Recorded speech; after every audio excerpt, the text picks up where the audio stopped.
नमस्ते स्टूडेंट। आप लोग कैसे हैं? तो यहाँ पे हम लोग बात करने वाले हैं आज लीनियर डिफरेंशियल इक्वेशन का। तो लीनियर डिफरेंशियल इक्वेशन क्या होता है? डिफरेंशियल इक्वेशन क्या होता है? डिफरेंशियल इक्वेशन में किसको आना जरूरी है? D by upon D x को आना जरूरी है, D two by upon D x square को आना जरूरी है। मतलब किसको किसको आना जरूरी है? डिफरेंशियल्स को आना जरूरी है। मतलब बाई डैश को आना जरूरी है, बाई डबल डैश को आना जरूरी है, बाई ट्रिपल डैश को आना जरूरी है। अब यहाँ पे जब हम लीनियर डिफरेंशियल इक्वेशन का बात करेंगे तो सबको आना जरूरी नहीं है। यहाँ पे बस कौन आएगा? बस अकेला राज करेगा। कौन? D by upon D x, और किसी को आने नहीं देगा। सिर्फ और सिर्फ कौन आएगा? D y by upon D x. सबको भेज देगा कि जाइए हटिए, यहाँ पे बस मेरा ही राज है। तो लीनियर डिफरेंशियल इक्वेशन में कौन आएगा? बस D by upon D x. अब ये बताइए आप कि जब सिर्फ D by upon D x आएगा तो उसका ऑर्डर कितना हो जाएगा उस डिफरेंशियल इक्वेशन का? तो ऑर्डर कितना हो जाएगा? 1। अब ये बताइए कि D by upon D x जो आएगा, अगर वो लीनियर हो रहा है, इसका मतलब है कि उस पे पावर 2 नहीं हो सकता है, उस पे पावर 3 नहीं हो सकता, उस पे पावर 4 नहीं हो सकता है, उस पे कुछ भी पावर नहीं हो सकता है।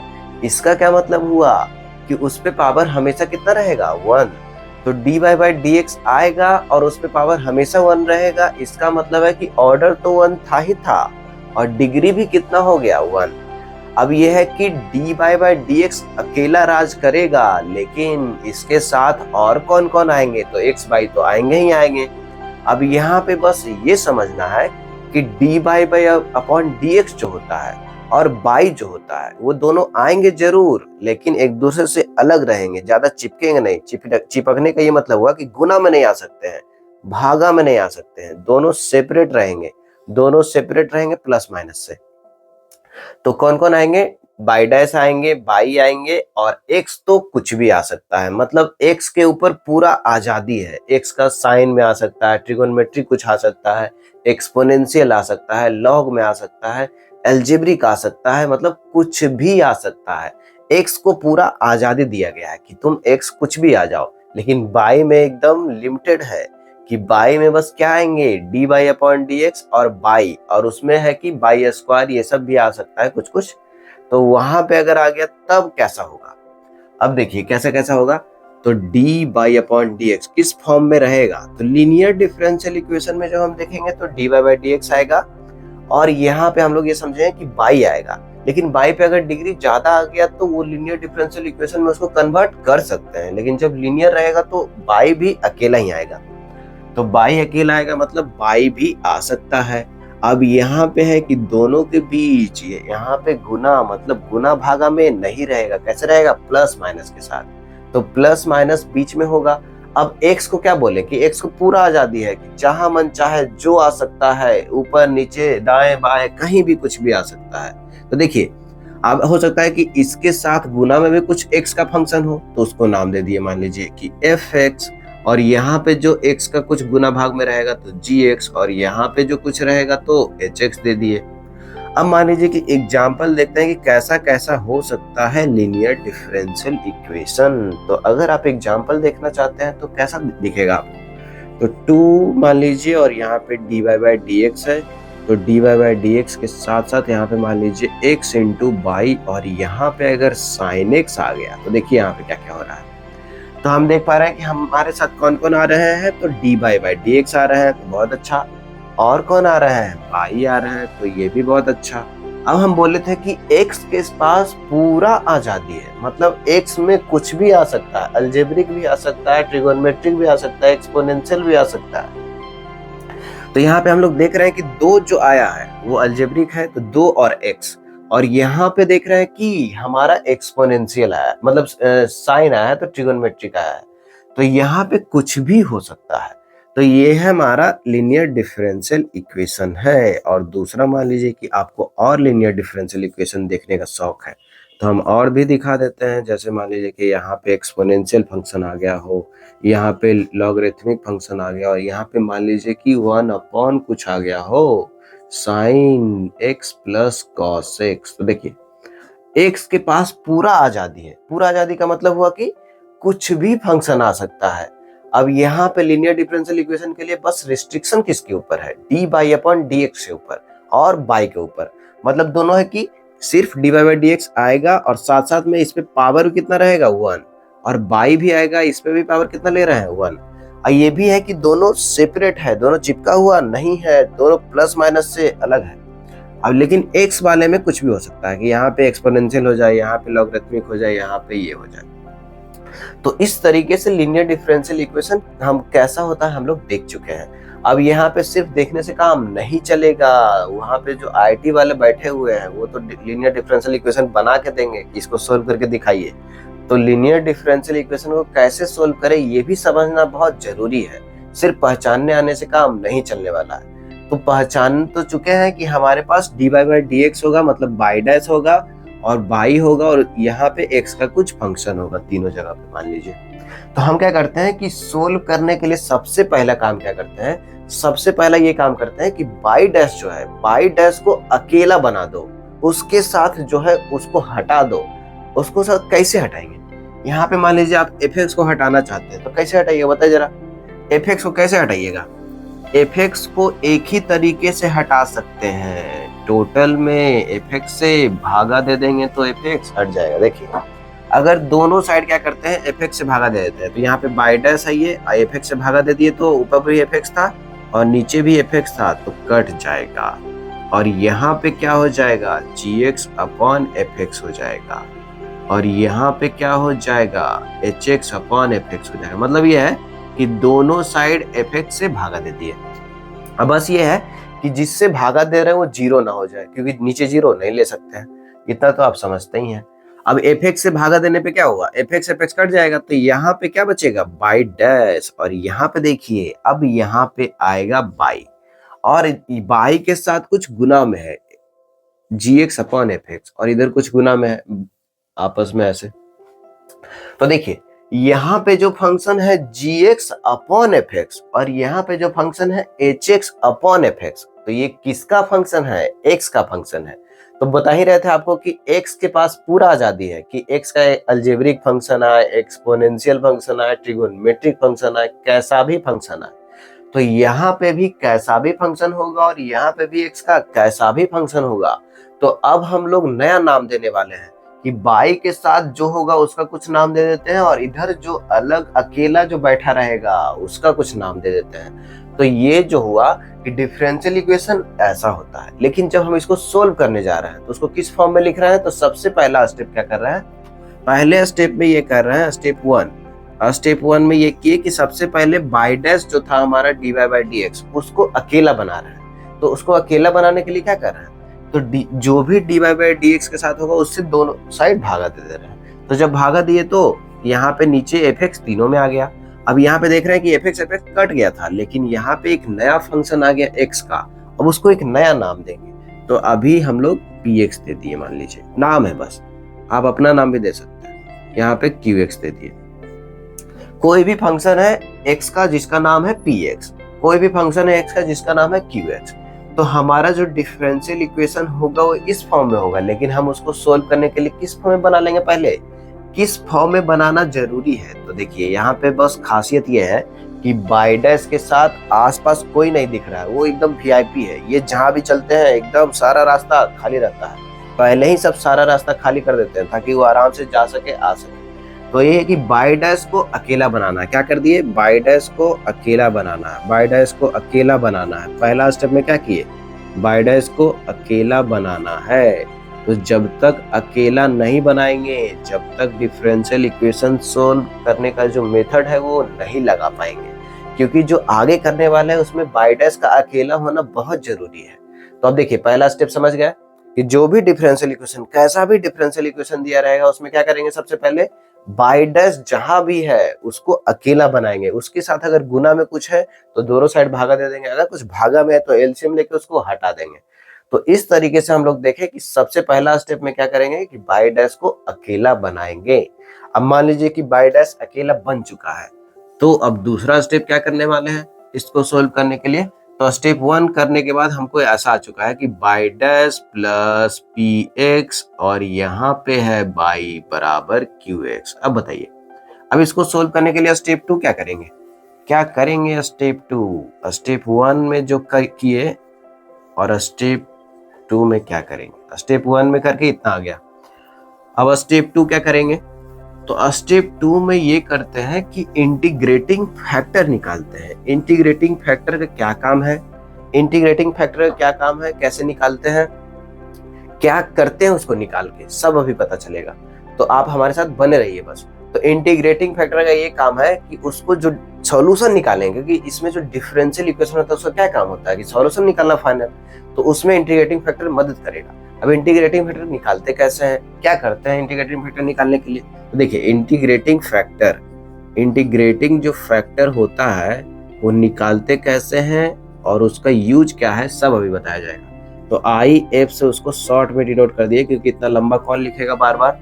तो इंटीग्रेटिंग फैक्टर क्या होता है कि e टू दी पावर यहाँ पे px और dx। अब बताइए px कहाँ से आ गया, यहाँ px को पहचानते हैं कि नहीं पहचानते हैं, एकदम पहचानते हैं। बाई के साथ जो लिखा रहेगा वही px है, और इधर जो अकेला बैठा हुआ है वो qx है। तो अभी qx का कोई यूज ही नहीं किया, हम बस किसका यूज किया, px का।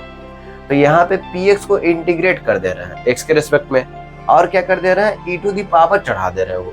तो ये जो भी वैल्यू आएगा इसका क्या नाम दे दे रहा है, इंटीग्रेटिंग फैक्टर। और निकालने का तरीका तो आपको पता चल गया। अब इसको यूज कैसे करिएगा सॉल्यूशन निकालने में, तो स्टेप 3 में जाने वाले हम लोग, उसमें यूज होगा इसका।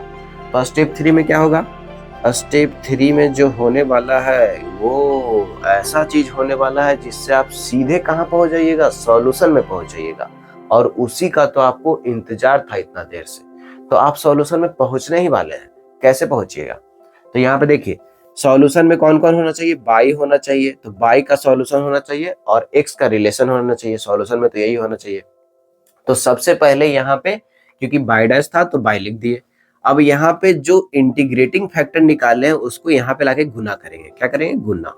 तो ये बाई जो था वो बाई था और इंटीग्रेटिंग फैक्टर दोनों आपस में गुना हो गए। अब क्या होगा, उधर जो QX लिखा हुआ था QX को लेके आए इधर, और उसके साथ भी किसको गुना कर दिए, इंटीग्रेटिंग फैक्टर को गुना कर दिए। तो यहाँ पे भी IF गुना हो गया। IF मतलब बस जो इंटीग्रेटिंग फैक्टर आया है उसको डिनोट कर रहे हैं IF से।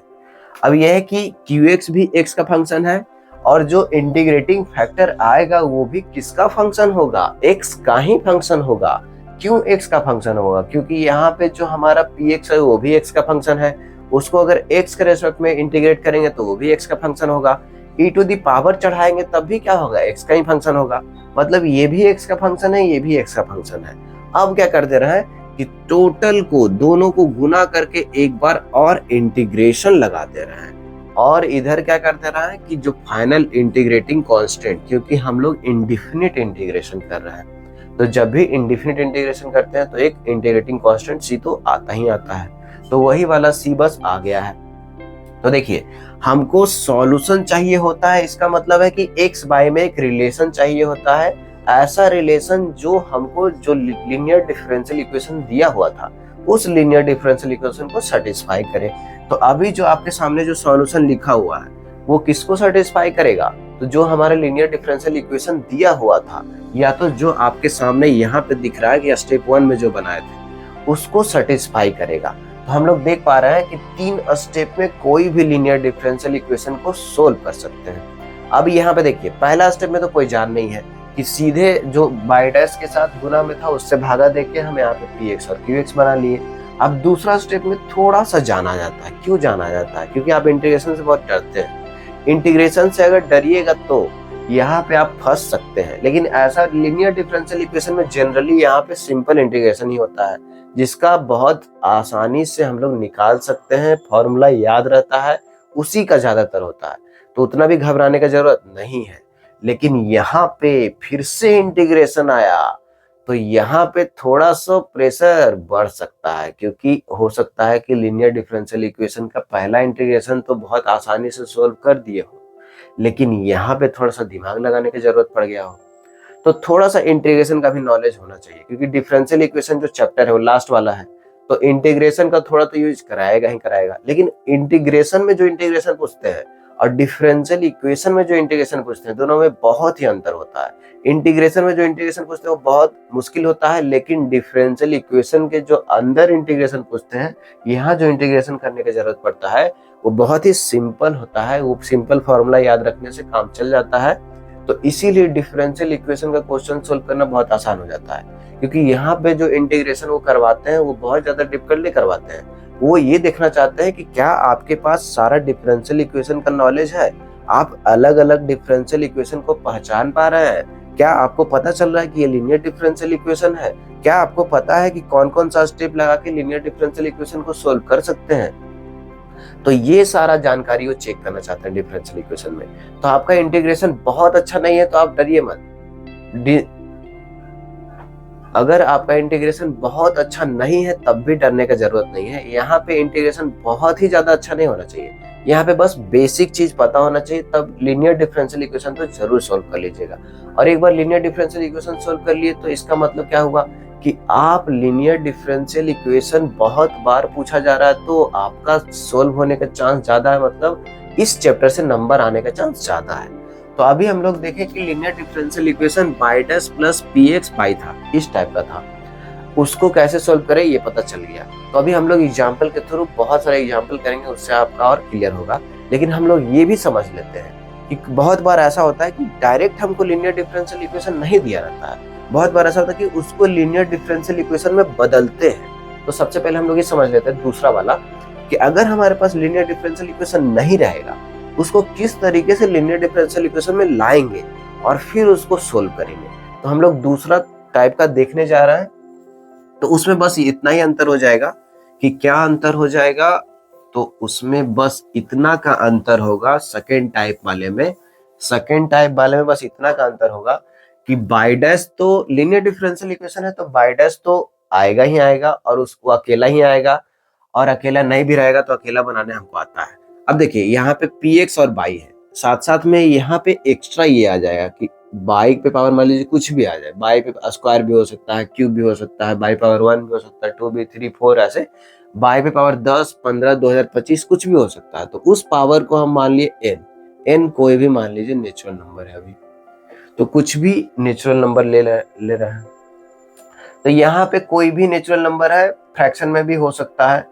तो यहाँ पे कुछ भी पावर ले रहे हैं, मान लीजिए पावर कुछ भी है, तो यहाँ पे कुछ भी पावर है, आने से आपको क्या दिक्कत हुआ?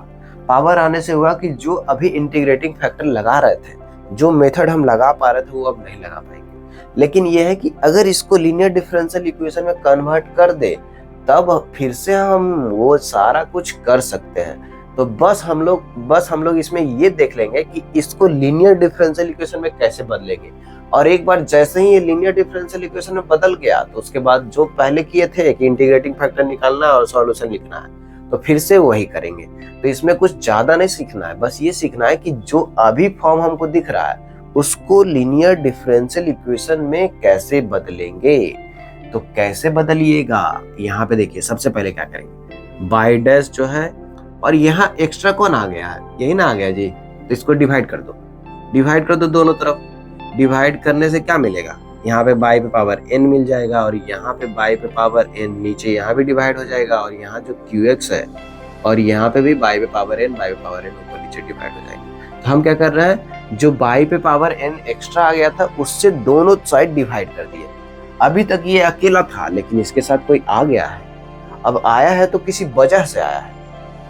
अब क्या वजह रहा होगा, तो यहाँ पे तो कट गया, तो कटने के बाद कहाँ पहुंच गए, बाई डैश बटे बाई पे पावर n, और यहाँ पे क्या है, यहाँ पे px है और यहाँ पे बाई पे पावर n-1 है और यहाँ पे qx है। अब देखिए, अब यहाँ पे हम देख पा रहे हैं कि लीनियर डिफरेंशियल इक्वेशन बनने के लिए जो यहाँ पे बाई डैश आना चाहिए और बाई आना चाहिए, दोनों गुना भाग में नहीं होना चाहिए और साथ साथ में प्लस माइनस में हो सकता है। तो हम लोग क्या करेंगे कि यहाँ पे जो आपको दिख रहा है कि इसको एक नया वेरिएबल मान लेंगे, z बराबर मान लिए 1 बटे बाई पे पावर n-1। जो यहाँ पे हमको दिख रहा है कि 1 अपॉन बाई पे पावर n-1 है, उसको क्या बोले कि एक नया नाम दे दो, z, कुछ भी मान सकते थे ABCD, तो हम z मान लिए। तो z मान लिए। अब देखिए यहाँ पे अगर आपको पूछा जाए कि d Z upon D x क्या होगा, बताइए क्या क्या होगा। तो बाई पे पावर कितना है, अगर ऊपर लेके जाते तो बाई पे पावर हो जाता 1 माइनस एन, क्योंकि ऊपर जाता तो निगेटिव हो जाएगा पावर। तो यहाँ पे था कि बाई पे पावर, इसको अगर ऐसे लिख दे तो बाई पे पावर ये 1 माइनस एन है ऊपर जाके। अब इसको डिफ्रेंशिएट कर रहे हैं, इसका मतलब है कि इसको कैसे करेंगे, तो पावर बाहर आ जाता है और क्या हो जाता है, बाई पे पावर 1 माइनस एन और एक और पावर घट जाता है। और फिर यहाँ तक पूरा काम नहीं होगा, इसको d y upon D x भी लिखेंगे। इसका क्या मतलब हुआ, इसका मतलब हुआ कि जेड डैश, इस बार D Z upon D X का क्या नाम दे दिए, जेड डैश नाम दे दिए।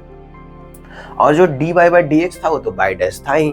तो देखिए जेड डैश और बाई डैश में रिलेशन आ गया, कैसा रिलेशन आ गया, तो जेड डैश जो है यहाँ पे ध्यान से देखिए, 1 1 कट जाएगा और बाई पे पावर माइनस एन आ जाएगा, और बाई पे पावर माइनस एन का मतलब क्या हुआ कि बाई पे पावर एन नीचे चल जाएगा। तो यहाँ पे भी हम साफ साफ आंख खोल के देख रहे हैं कि बाई डैश अपॉन बाई पे पावर एन ही है। तो बोले थे ना कि जो आया हो किसी वजह से आया है। तो यहाँ पे देखिए ऐसे लिख दीजिए और इसको बाई डैश बटे बाई पे पावर एन लिख दीजिए। अब यहाँ से देख रहा है कि जो बाई डैश अपॉन बाई पे पावर एन था, और यहाँ भी देख रहा है y dash upon y power n जो था, हम लोग को बाई पे पावर एन से भागा देने पे जो मिला था, उसके जगह पे हम क्या लिख सकते हैं, तो उसके जगह पे ऐसे लिख सकते हैं कि बाई डैश बटे बाई पे पावर एन को लिख सकते हैं 1 माइनस एन, और 1 माइनस एन नीचे चल जाएगा, एक्चुअली 1 माइनस एन नीचे चल जाएगा और क्या रहेगा, जेड डैश अपॉन ऐसा आ जाएगा, z dash upon 1 minus n. अब देखिए अब हम क्या करने वाले हैं, लास्ट स्टेप हमारा आ चुका है कन्वर्ट करने का। तो लास्ट स्टेप में क्या करेंगे, तो देखिए क्या करेंगे, हमारे पास क्या था, हमारे पास ये था कि इसी इक्वेशन को कन्वर्ट करना था लीनियर डिफरेंशियल इक्वेशन में। अब क्या हुआ यहाँ पे, तो यहाँ पे ये हो चुका है कि बाई डैश अपॉन बाई पे power n, y dash upon y पे पावर एन का वैल्यू कितना हो गया है, z dash upon 1 minus n. तो बस लिख दीजिए जेड डैश बटे 1 माइनस एन बराबर, बराबर नहीं प्लस, तो प्लस यहाँ पे प्लस था, बाई डैश अपॉन बाई पे पावर एन ये था हमारा बराबर, इतना लिख दिए हैं। अब यहाँ पे बीच में प्लस था तो प्लस दे दिए। अब बताइए इसके जगह पे क्या लिखे, तो px को हम डिस्टर्ब नहीं किए हैं, लेकिन 1 बटे बाई पे पावर n माइनस 1, 1 बटे बाई पे पावर n माइनस 1 को क्या माने हैं, z। तो यहाँ पे ऐसे लिख दीजिए कि px into Z, px into क्या हो गया, z हो गया। और यहाँ पे तो qx अकेला था तो qx हो गया। अब ध्यान से देखिए आप, यहाँ को 1 माइनस एन को उधर लेके चल जाइए, सब में गुना कर दीजिए एलसीएम लेके, तो कहाँ पहुंच गए, z dash plus 1 minus n into p x, और क्या हो गया, जेड हो गया। और हो गया यहाँ पे 1 माइनस एन, यहाँ पे भी आ जाएगा और क्यू एक्स आ गया।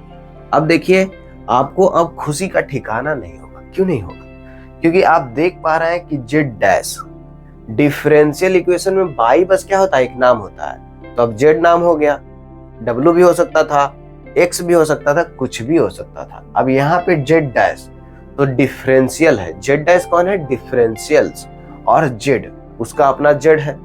अब देख रहे हैं कि जेड और जेड डैश आपस में गुना भाग में नहीं है, आपस में सेपरेटेड है, प्लस माइनस में है। इसका मतलब है कि लीनियर डिफरेंशियल इक्वेशन में कन्वर्ट हो चुका है। अब यह है कि जेड डैश अकेला भी हो चुका है। अब यहाँ पे बस यही काम रहा कि ये जो नया चीज मिला है और ये जो नया चीज मिला है उसको हम मानेंगे px और qx, ताकि आगे का डिफरेंशियल इक्वेशन सोल्व करने सके। तो इसमें अगर इंटीग्रेटिंग फैक्टर निकालने बोलेगा तो किसका करना होगा, इंटीग्रेटिंग फैक्टर निकालने बोलेगा तो साथ में जो भी यहाँ पे रहता है उसको पूरा लेंगे, तो 1 माइनस एन और px dx, इसको पूरा को इंटीग्रेटिंग करेंगे ऐसे। यहाँ पे ये करने से क्या मिल जाएगा, इंटीग्रेटिंग फैक्टर मिल जाएगा। अब इंटीग्रेटिंग फैक्टर मिलने से फिर सॉल्यूशन कैसे लिखते थे, तो यहाँ पे वेरिएबल बाई ना होके क्या हो गया है, जेड, तो जेड इंटू इंटीग्रेटिंग फैक्टर करेंगे और फिर उधर क्या करेंगे, इतना गुने इंटीग्रेटिंग फैक्टर और उसका इंटीग्रेशन करेंगे। तो जो जैसे करते थे वैसे ही करेंगे। बस हम लोग यहाँ पे ये समझ रहे थे कि टाइप 2 अगर ऐसा हो गया कि जो डायरेक्ट जो हमारा लीनियर डिफरेंशियल इक्वेशन नहीं है उसको हम लीनियर डिफरेंशियल इक्वेशन में कन्वर्ट कर सकते हैं। तो कैसे कन्वर्ट कर सकते हैं ये देख रहे थे अभी तक। तो इसमें था कि हमारा लीनियर डिफरेंशियल इक्वेशन तब था जब by dash plus P x by था और क्यू एक्स था, लेकिन एक्स्ट्रा अगर बाई पे पावर एन आ गया तो इसको लीनियर डिफरेंशियल इक्वेशन में कैसे कन्वर्ट करें ये हम लोग देख चुके हैं। हम लोग क्या देखें कि इससे दोनों साइड भागा दे देते हैं और जो यहाँ पे आया है बाई पे पावर n-1 उसको एक नया नाम दे देते हैं। अब इसमें x के रेस्पेक्ट में दोनों साइड डिफरेंशिएट कर दिए तो यहाँ पे जो बाई डैश बटे बाई पे पावर n था उसका क्या वैल्यू आ गया था z'/1 माइनस n। तो यहाँ पे z'/1 माइनस n रख दिए थे किसके जगह पे, बाई डैश अपॉन बाई पे पावर n की जगह पे। अब यहाँ पे जो था वो तो था ही px इंटू और इसको माने थे z और यहाँ पे qx जो था वो था, लेकिन यह है कि डिफरेंशियल इक्वेशन को सोल्व करने के लिए z डैश को अकेला बनाना बहुत जरूरी होता है तो हम लोग 1 माइनस n को दोनों में इधर गुना कर दिए। अब यहाँ पे है कि जो भी इंटीग्रेटिंग फैक्टर निकालेंगे, इंटीग्रेटिंग फैक्टर निकालने के लिए ये बात बहुत जरूरी है कि जो भी z है हमारे पास उसके साथ जो होगा उसको इंटीग्रेट करके e टू द पावर चढ़ा के क्या मिल जाएगा, इंटीग्रेटिंग फैक्टर मिल जाएगा। और अगर आप ये सब देख चुके हैं तो इसको थोड़ा अगर मिटा दें तो फाइनल सॉल्यूशन जो आएगा इधर से, तो फाइनल सॉल्यूशन क्या आने वाला है, फाइनल सॉल्यूशन अगर हम इसमें लिखें तो फाइनल सॉल्यूशन जो आएगा अगर लीनियर डिफरेंशियल इक्वेशन में कन्वर्ट करने के बाद वो बाई का आ गया है, क्या आ गया है, तो यहाँ पे z, पहले तो z का सॉल्यूशन आएगा कि इंटीग्रेटिंग फैक्टर हम लोग निकाल चुके हैं तो क्या करेंगे, इंटीग्रेटिंग फैक्टर को कैसे यूज करेंगे, तो z इंटू इंटीग्रेटिंग फैक्टर लिखेंगे, z इंटू किसको लिखेंगे, इंटीग्रेटिंग फैक्टर बराबर, और यहाँ पे जो qx इधर जो होता था qx के साथ ये भी आ गया है तो इसको भी ले लीजिए और qx को भी ले लीजिए और इसके साथ साथ इंटीग्रेटिंग फैक्टर जो है उसको लीजिए और dx लीजिए, इसको इंटीग्रेट कर दीजिए और यहाँ पे c भी लगा दीजिए। लेकिन अभी देखिए काम पूरा नहीं हुआ। काम क्यों पूरा नहीं हुआ, क्योंकि जो शुरू में क्वेश्चन था उसमें बाई और एक्स था लेकिन जेड जो नाम है वो हम बीच में लेके आए थे और जेड किसको माने थे, जेड इसी का नाम दिए थे 1 बटे बाई पे पावर n-1 को। तो बस ये है कि जेड के जगह पे जिसको माने थे उसका वैल्यू रख दीजिए, तो इसको माने थे बाई पे पावर n-1 तो यहाँ पे जो माने थे उसका वैल्यू रख दिया और यहाँ से जो इंटीग्रेशन करके आएगा वो जो आएगा वही होगा आंसर। तो यहाँ पे इस तरीके से हम लोग देख पा रहे हैं कि लीनियर डिफरेंशियल इक्वेशन तो सोल्व करने आ ही गया था, उसके साथ साथ जब लीनियर डिफरेंशियल इक्वेशन नहीं रहता है उसमें कन्वर्ट कर सकते हैं और उसका सॉल्यूशन भी निकाल सकते हैं। तो थ्योरी आपको देख के लग रहा होगा कि बहुत डिफिकल्ट है, लेकिन अभी आपको हम क्वेश्चन भी सोल्व करके दिखाएंगे। थ्योरी से ज्यादा सिंपल आपको क्वेश्चन सोल्व करना लगेगा, क्योंकि मैथ में थ्योरी समझने में ज्यादा मुश्किल लगता है, लेकिन क्वेश्चन का जब हम लोग प्रैक्टिस करते हैं तो सिंपल क्वेश्चन जब बनाते हैं तो थोड़ा कॉन्फिडेंस आता है कि अच्छा बना पा रहे हैं, फिर और मन करता है कि एक दो और बना के देखें, फिर अगर और भी बनता है तो और अच्छा लगता है। थ्योरी थोड़ा बोरिंग होता है और क्वेश्चन बनाना मजेदार होता है, लेकिन अगर आप बनाने का मन करेगा तब मजेदार होगा, अगर आप आलस दिखाइएगा तब मजेदार नहीं होगा। तो अभी हम लोग देख लिए कि डिफरेंशियल इक्वेशन जो होता है वो कैसा होता है, और अगर डिफरेंशियल इक्वेशन नहीं रहेगा जिसमें कुछ बाई पे पावर n आ गया उसको भी डिफरेंशियल इक्वेशन में कन्वर्ट कर सकते हैं, और एक बार डिफरेंशियल इक्वेशन में कन्वर्ट हो गया तो उसको भी सोल्व कर सकते हैं। अब यहाँ पे एक चीज ये समझना है, टाइप 3 में, टाइप 2 तक हम लोग देख चुके हैं कि एक तो लीनियर डिफरेंशियल इक्वेशन उसको सोल्व किए, और दूसरा कि अगर लीनियर डिफरेंशियल इक्वेशन नहीं है, बाई पे पावर n है, तो उसको किस तरीके से करेंगे। अब देखिए टाइप 3 भी आएगा। टाइप 3 क्यों आएगा, क्योंकि x और y दो वेरिएबल है, किसी को भी हम इंडिपेंडेंट वेरिएबल ले सकते हैं और किसी को भी डिपेंडेंट वेरिएबल ले सकते हैं। तो ऐसा क्या जरूरी है कि डिफरेंशियल जो बनता है वो dy बाई dx ही बने, कभी कभी dx अपॉन dy में भी डिफरेंशियल इक्वेशन दे सकता है। तो देखिए हम लोग टाइप 3 में जाने वाले हैं। टाइप 3 में क्या होगा कि इस बार कोई जरूरी नहीं कि बाई डैश आए, इस बार एक्स डैश आएगा। एक्स डैश का क्या मतलब हुआ, एक्स डैश का मतलब हुआ कि dx अपॉन dy बाई आने वाला है। तो बाई का राज खत्म हो गया, अब किसका राज आने वाला है, x का राज। तो सारा वंश का तो अंत होता ही है, तो यहाँ पे dy बाई dx का भी अंत हो चुका है। अब टाइप 3 में हम लोग आ चुके हैं। टाइप 3 में क्या होगा, यहाँ पे ऐसा आएगा dx अपॉन dy और यहाँ पे x रहेगा। देखिए तो जैसा बाई में था वैसा ही रहेगा कि dy बाई dx था और उसके साथ बाई था, तो इस बार क्या गया dx अपॉन dy और उसके साथ x। अब यहाँ पे हमको ये सोचना है कि dx अपॉन dy के साथ भी कुछ गुना में हो सकता है। अब यहाँ पे y के पास पूरा आजादी है कि y का कैसा भी फंक्शन हो सकता है, algebraic function, exponential function, logarithmic function, trigonometric function, कैसा भी फंक्शन हो सकता है, इनवर्स ट्रिगोनोमेट्रिक फंक्शन, मतलब y के पास पूरा आजादी है। अब यहाँ पे आजादी है तो यहाँ पे भी कुछ आ सकता है, यहाँ पे भी कुछ आ सकता है और यहाँ पे भी कुछ आ सकता है बराबर में। लेकिन हम लोग पहला स्टेप तो जानते ही हैं कि डिफरेंशियल इक्वेशन अगर आप सोल्व करना चाहते हैं तो क्या करिएगा, तो सबसे पहले इस बार किसको अकेला बनाएंगे, कौन है यहाँ पे वीवीआईपी, कौन वीआईपी है, किसको अकेला रास्ता चाहिए जाने के लिए, तो यहाँ पे है dx अपॉन dy। तो इसके साथ अगर कुछ गुना में रहेगा तो उससे दोनों तरफ भागा देके उसको अकेला बनाएंगे। और अकेला बनाने के बाद क्या होगा, अकेला बनाने के बाद यहाँ पे ऐसा हो जाएगा कि कुछ गुना में आ जाएगा और उसका नाम दे देंगे p बाई, और यहाँ पे क्या नाम दे देंगे q बाई। तो इस तरीके से जो डिफरेंशियल इक्वेशन बनेगा वो लीनियर डिफरेंशियल होगा, लेकिन किस में, x में लीनियर डिफरेंशियल इक्वेशन होगा।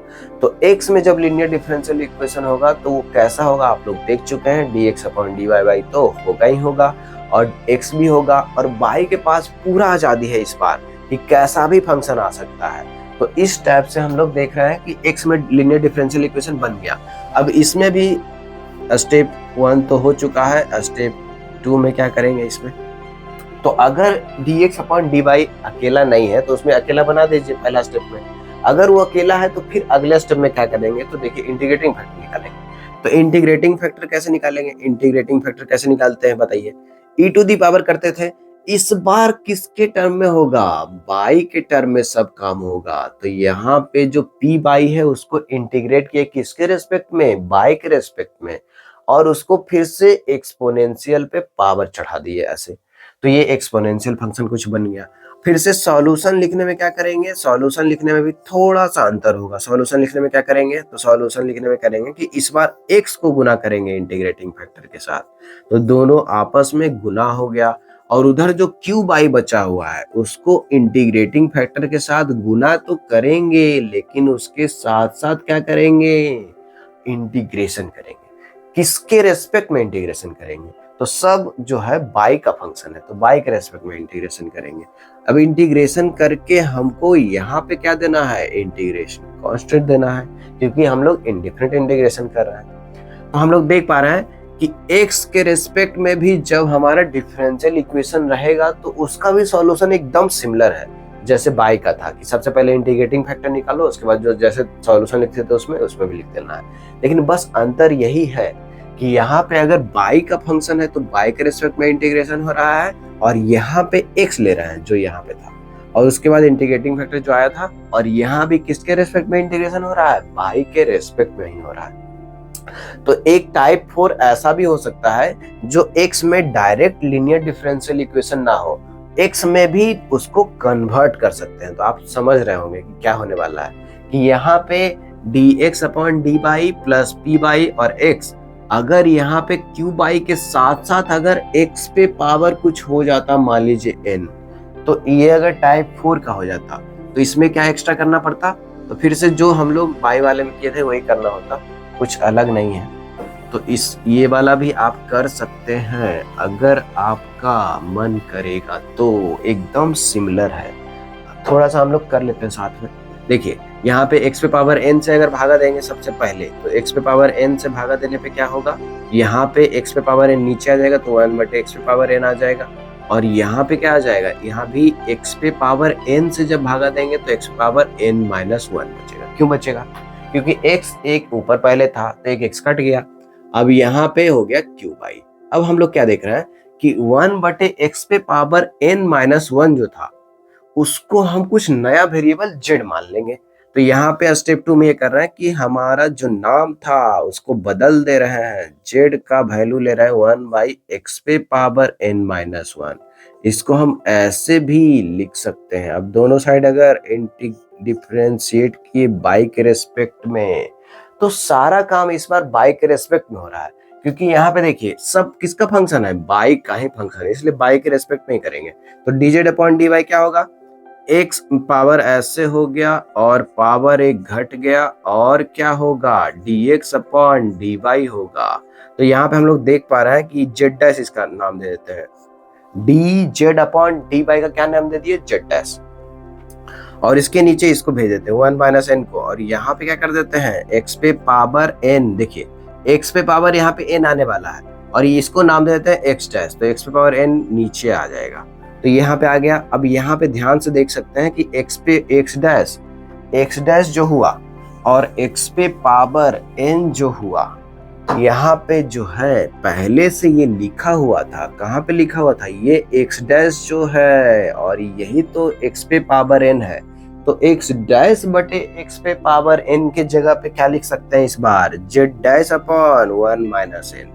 तो यहाँ पे हम लोग आगे बढ़ेंगे धीरे धीरे, तो क्या लिखेंगे x डैश, यहाँ पे x डैश बटे x पे पावर n की जगह पे लिख सकते हैं z डैश बटे 1 माइनस n। अब बताइए आगे क्या लिखें, प्लस कर देते हैं, प्लस करने में कोई दिक्कत नहीं है। अब यहाँ पे क्या लिख सकते हैं, यहाँ पे लिख सकते हैं x पे पावर n माइनस 1 और p बाई, तो p बाई तो लिख दीजिए आराम से, p बाई लिखने में कोई दिक्कत नहीं है। लेकिन आप ध्यान से देखिए 1 बटे x पे पावर n माइनस 1, इसको क्या माने हैं, क्या नाम नया नाम दिए है z, तो यहाँ पे z लिख दीजिए, z लिख दिए। अब यहाँ पे q बाई हो जाएगा, अकेला बेचारा q बाई कब से बैठा हुआ है, आपका इंतजार कर रहा है कि जल्दी से हमको यूज करो ताकि डिफरेंशियल इक्वेशन का सॉल्यूशन निकालो, लेकिन आप आलस दिखा रहे हैं। अब यहाँ पे देखिए, अब डिफरेंशियल इक्वेशन को सोल्व करने के लिए क्या करते थे, z डैश को अकेला करते थे, तो फिर से क्या करेंगे, z डैश 1 माइनस n को उधर भेजेंगे, तो 1 माइनस n को जब उधर भेजेंगे तो यहाँ पे p बाई हो जाएगा और z हो जाएगा, और यहाँ पे भी 1 माइनस n गुना हो जाएगा और q बाई हो जाएगा। अब यहाँ पे खासियत ये है कि z डैश जो है वो अकेला बन चुका है, तो अगर हम इसको सोल्व करना चाहते हैं तो तुरंत इंटीग्रेटिंग फैक्टर निकाल सकते हैं। तो इंटीग्रेटिंग फैक्टर सीधे कैसे आ जाएगा, इसका इंटीग्रेटिंग फैक्टर आ जाएगा कि e टू दी पावर, यहाँ पे 1 माइनस n लेना ना भूले, जो भी z के साथ होगा सबको करेंगे, और इस बार किसके रेस्पेक्ट में इंटीग्रेट करेंगे, बाई के रेस्पेक्ट में। तो यहाँ पे इंटीग्रेटिंग फैक्टर आ चुका है। अब फिर से वही है कि सॉल्यूशन लिखना चाहते हैं तो सॉल्यूशन कैसे लिखेंगे, तो यहाँ पे अगर हम आप लोग देख चुके हैं तो इसको मिटा देते हैं और सॉल्यूशन आपको लिख के दिखाते हैं। सॉल्यूशन कैसे लिखेंगे, तो फाइनल सॉल्यूशन आने वाला है, फाइनल सॉल्यूशन कैसे लिखेंगे, फाइनल सॉल्यूशन, तो फाइनल सॉल्यूशन आने वाला है क्या, यहाँ पे देखिए वेरिएबल कौन है, z, तो z को गुना कर देंगे इंटीग्रेटिंग फैक्टर में, और बराबर क्या होगा, दोनों गुना हो चुका है, बराबर क्या होगा, बराबर होगा यहाँ पे हमारे पास q बाई के साथ 1 माइनस n को लेना ना भूले, नहीं तो आपका क्वेश्चन भी गलत हो जाएगा।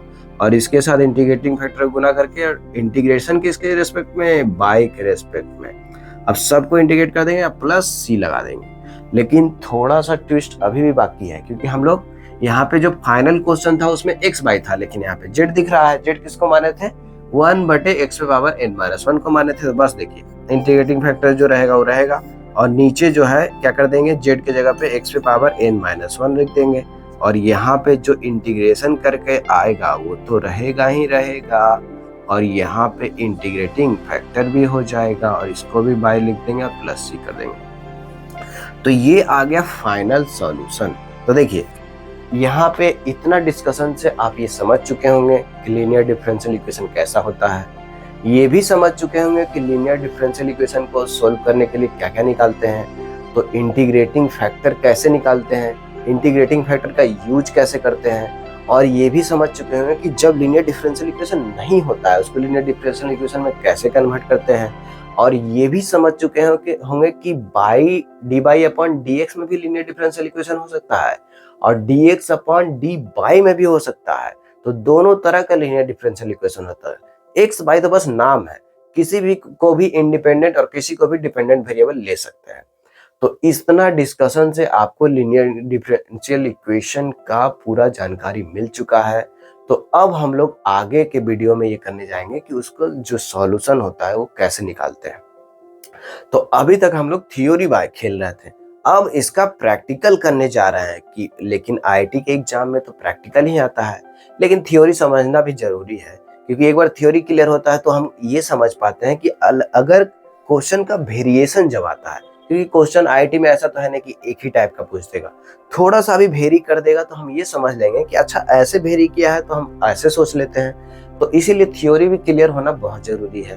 तो अभी हम लोग थ्योरी पूरे तरीके से क्लियर कर लिए, अब हम लोग क्वेश्चन सोल्व करेंगे।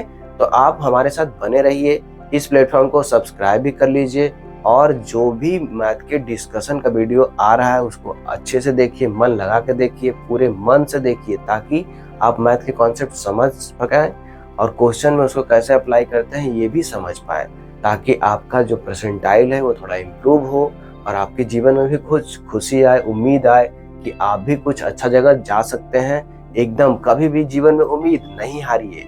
और आपका बहुत बहुत धन्यवाद कि आप वीडियो को लास्ट तक देखें। इसी तरीके से पूरे वीडियो को लास्ट तक देखिए और आपका दिन बहुत बहुत शुभ हो।